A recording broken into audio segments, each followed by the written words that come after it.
Hello, ladies and gentlemen. This is Eddie Marcus one more time. Whenever I speak to you, whatever message I try to bring to you, I always associate it with my own life. I do that because I know more about my life than I do of any lives.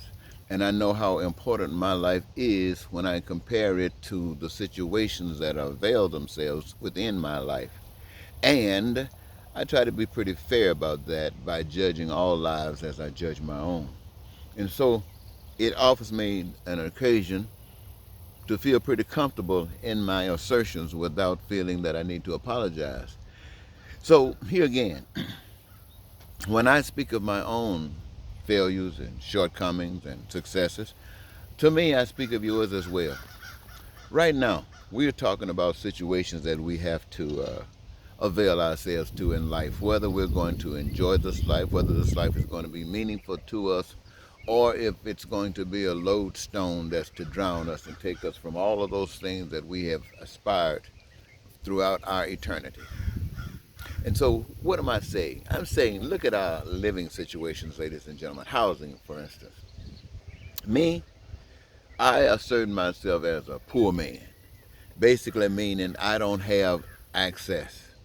Uh, I don't have income that's coming in that would allow me to live beyond the poverty standard. No, I live dead in that based upon my own situation. Now, I am married, and my wife has committed herself to make sure that she does not live anything less than a middle class standard of living.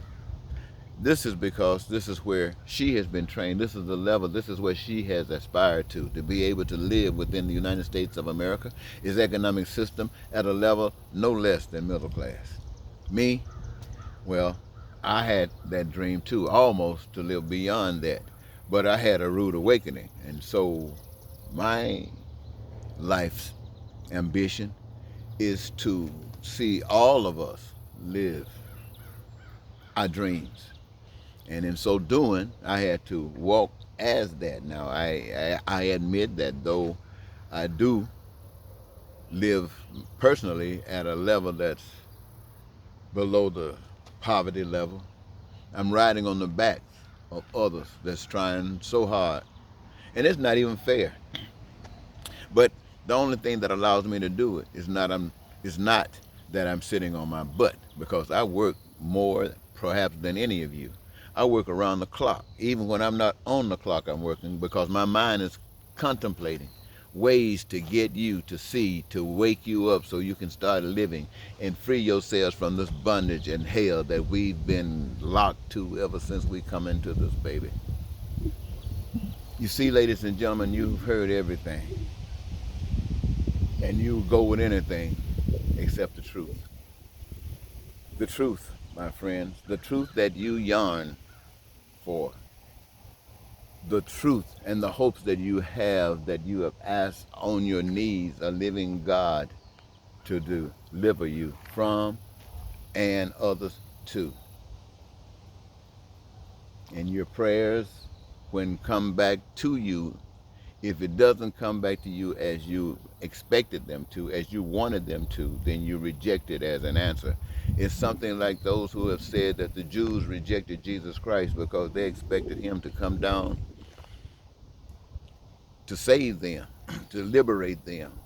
I heard someone say riding on a white horse. I don't know if that's true. That's just how the story gets tossed around. And I guess beat everybody else up. But he came as a something that they called despicable. He came as what they called a lowlife. In other words, he came as one that they had put themselves above. And by putting themselves above these ones, the poor, they lost their own life because their life was rested in the bosom of the poor. Same way it is today. Nobody wants to do anything for the poor. Then you can hear all of the politicians talking about the 1%, those that are up there. You hear a lot of people talking about the middle class. But what do they say about the poor? Well, give them a leg up. A leg up. What the devil does that mean, a leg up? Man, you knock these people down in a sinkhole and talking about giving them a ladder with a leg up rather than making sure that you never do any damage that will cause them to fall. But you can't do that when you don't know that. But you've been taught quite well to always reject the truth. You see, when the people prayed and asked for an answer, they wanted to know, how do I have education, health care? How do I have protection from violence and crime? How do I have protection from hunger and homelessness?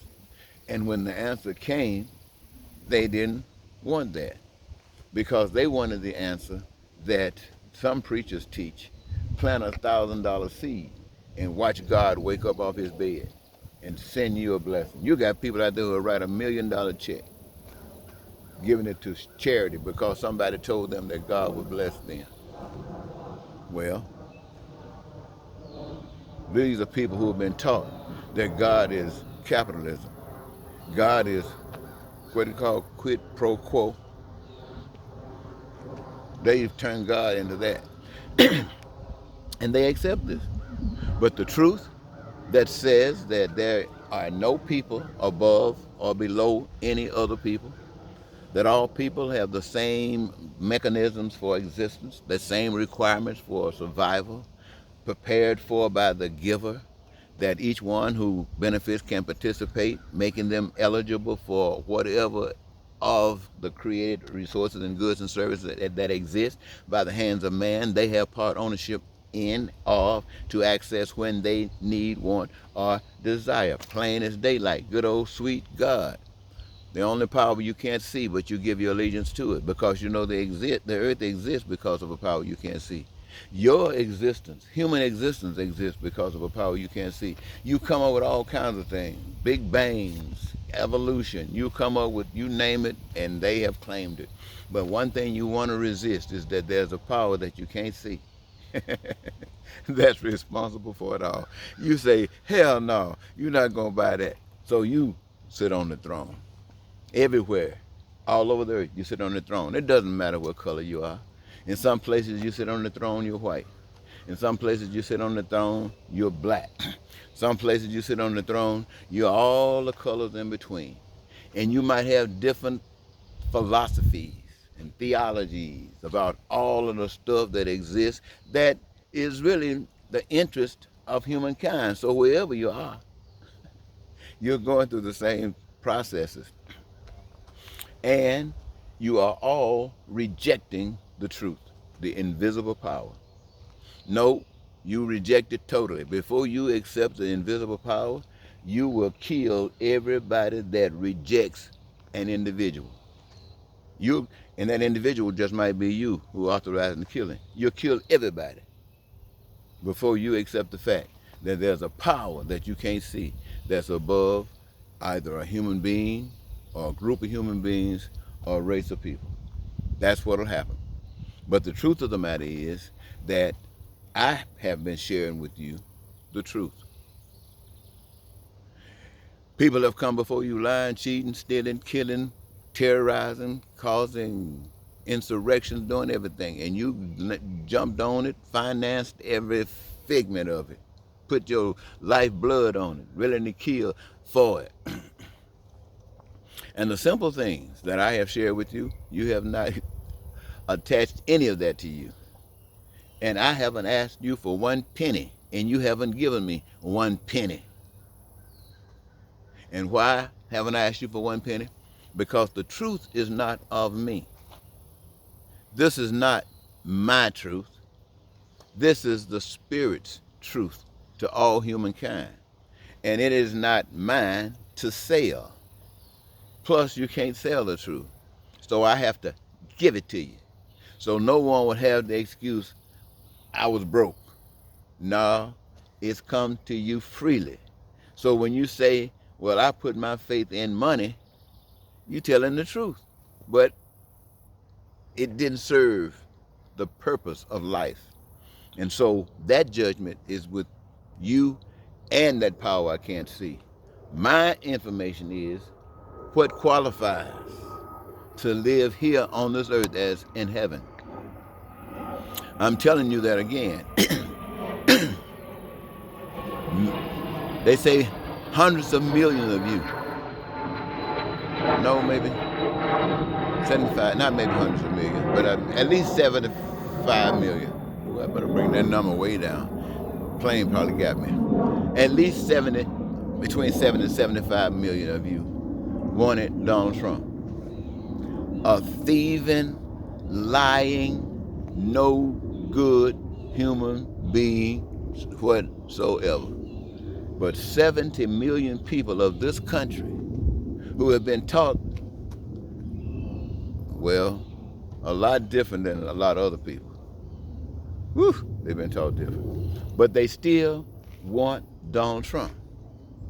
See, what Donald Trump represents to a lot of people is what I just claimed.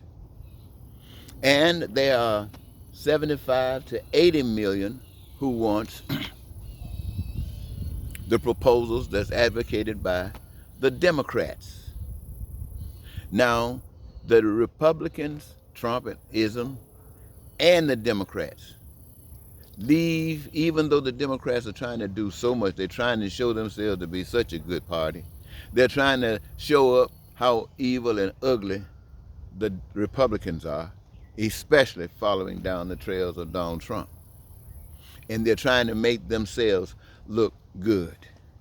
But the reason that they are not making themselves look good, oh, they're teasing people, they're scratching some itchy ears. But the reason that they're not getting the people moved is because even after they have done everything that they have done, there are going to be people who needs work done on their houses who can't afford to get it done. It might mean some plumbing, it might mean some painting, it might mean some structural work. It might mean getting the garage dug up and fixed right, the driveway fixed right. It might mean a whole bunch of stuff, getting the raggedy trees cut down out of their yard. It might mean all kinds of things, but it won't be able to get it done. Why? Because the system that we operate under does not accommodate peace and prosperity and freedom and joy for all people. That system, this system, no system on the earth accommodates that. The only system that can possibly accommodate that is a system that puts its faith in a power that you cannot see.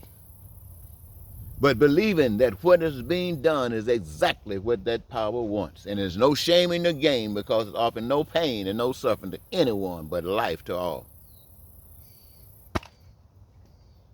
But who is going to support that? Would you support a message like that? Would you actually support everybody having a career of their own choosing so that you can have your dreams come true? You can be free. You can have joy in your life. You can have peace and prosperity. Would you support something like that? Come on, you never have. You supported Republicans. They ever offer that? Never. And if they did, they told a bald-faced lie. And you supported the Democrats. Have they ever offered anything like that? Of course not. And if they did, they told a bald-faced lie. So it seems to me all you are doing, those of you who are voting, are buying into lies. Buying into lies. And blaming each other for the failure of your lie. Well, the truth is, both of you are following a lie, and you're going to get nowhere with lies. Nowhere. You're going to have to stand up and face the truth, whether you like it or not. And when you face the truth, you might find out it's not as bad as you thought it was. It's not as bad as you were programmed to believe it was. You see, as I get ready to close, I want to just say a couple more little things. You have been programmed to believe that all things that's wonderful and good and exciting is from the devil. Because these are things that's natural amongst you. but you want to say that God is against it. Let me tell you something. You heard in the Bible said, "Thou shalt not commit adultery." And right away, man interpret adultery as having a spouse that you're committed to and you're engaging yourself with another individual. And they call that adultery. That is not what God calls adultery. God calls adultery when you have been given instructions about walking the path of life and you come and let another take you off that path. Now you're not listening to your source. You're listening to another source. That's adultery. You got men around here, got women covering up their heads, covering up their whole face, covering up their toes, covering up everything. Talking about God don't want these people's body to be seen. These are men and their prejudices. These are the evilness of men's heart. Has nothing to do with God. Well, somebody might say, well, what about the sex thing, brother, that you just got through mentioning too? And this is what I want to tell you about that sex thing. Let's say you got 2 people or 4 people. First of all, let me ask you, what is sin? Sin is causing pain and suffering to others. You say it's going against God. And what is that against God? Causing pain and suffering to others. That's what sin is, causing pain and suffering to others. Not what you say, or what you say about something, or what you say about something. It's about whether the actors involved are causing pain and suffering to others. And when that happens, the judgment is between them and God, not you. You walk according to the dictates of your understanding of God until it causes pain and suffering to others. Then somebody needs to tell you.